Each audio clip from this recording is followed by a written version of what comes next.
Hello everyone, this is MD Tech here with another tutorial. Today I will be showing how to fix another error message that I have noticed is very common during the Windows 10 installation process, and that is an 802.40020 error. And that typically occurs when the download was interrupted and it was corrupted during the download process. So commonly during the installation, this error will occur. I'm going to go through a walkthrough of how to resolve this issue, and there is a secondary way to fix this in the event that we are unable to fix the upgrade process. So pretty much what you're going to want to do is click on the start button, click on computer, go under the C drive or your primary hard disk, go under Windows, scroll down to software distribution, double click on that, then click on the download folder.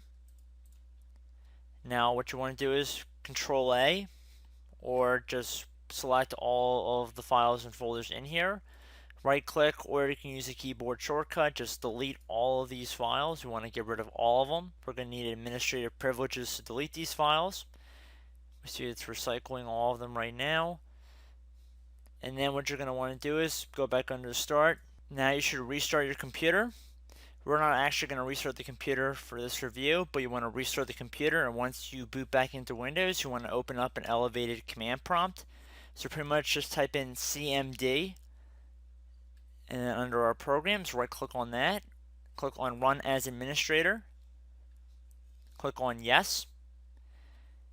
And now I'm going to paste in the following command here. I will put that in the video description, and that should hopefully get the Windows 10 installation process going again through Windows Update. However, if this method does not work for you guys, there is an alternative method, and I will bring that up on the screen right here. So if we actually head over to the Microsoft website, they've released a tool to create a removable media device with a DVD or CD that you can install Windows 10 through.